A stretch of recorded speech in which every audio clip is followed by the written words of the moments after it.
Hello বন্ধুরা, সবাই কেমন আছো?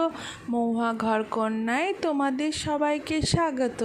আজকে একটা অনুষ্ঠানে চলে যাচ্ছি রাত্রেবেলায়। অনুষ্ঠানটা একটু দূরে আমাদের বাড়ি থেকে। সেই জায়গাটা মানে আমাদের বাড়ি থেকে আমাদের বাড়ির টাউন থেকে একটু দূরে। খুব সুন্দর জায়গাটা। আমরা এবার চলে যাচ্ছি টোটোতে করে, খুব এনজয় করতে করতে, হাত লড়াতে। দেখো রাস্তাগুলো খুব সুন্দর, রাত্রে লাইট জ্বলছে, খুব সুন্দর লাগছে বলো। আর অনেক গ্যাঞ্জাম, কারণ এখন চলছে কালী পূজার সময় তো, তাই। আর আমার এই ব্লগটা দিতে একটু দেরি হয়ে গেছে। এটা অনেক দিন আগেই ছিল অনুষ্ঠানটা, তাই দিতে কিছু বাড়িতে একটা বিপদের জন্য দেওয়া হয়নি। আর তোমরা সবাই কেমন আছো আর কি করছো? দেখো একটা বিসর্জন যাচ্ছে, দেখো খুব নাচছে সবাই, খুব এনজয় করছে। দেখো কিভাবে নাচছে সব, লাইটিং আর ঢোল বাজতে বাজতে যাচ্ছে, আর সবাই খুব এনজয় করতে। আর আমরাও যাচ্ছি। দেখো এখানকার মসজিদটা খুবই সুন্দর সাজানো, আর আমি রেডি হয়েছি, খুব সুন্দরভাবে সেজেছি। এবার রুমটা দেখো, ওরা খুব সুন্দরভাবে সাজিয়েছে, কি সুন্দরভাবে না, ভালো লাগছে তাই না?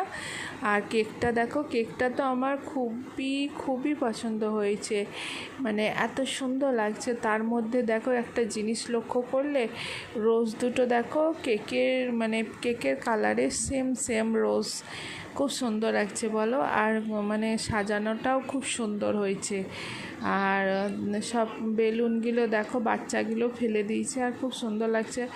আর সবাই, আমি একটু ভিডিও করছিলাম, একটু মজা করছিলাম। এবার আমরা খাওয়া দাওয়া করতে চলে এসেছি।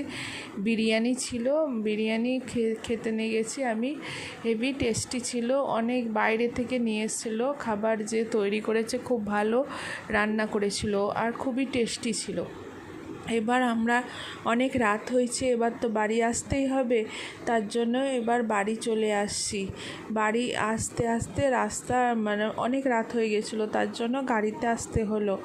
নিয়ে তারপরে আমরা এবার রাস্তার মধ্যে যাচ্ছি দেখো। আর আমাদের টাউন থেকে একটু দূরে, তার মধ্যে দেখো বিসর্জন হচ্ছিল। আবার আসার সময় একটা বিসর্জন পেয়েছি, ওখানে খুবই একটু জ্যাম ছিল, গাড়িটা একটু করতে টাইম লাগলো। তারপরে আবার চলে এলাম বাড়িতে। আর সবাই ভালো থেকো, সুস্থ থেকো, বাই বাই।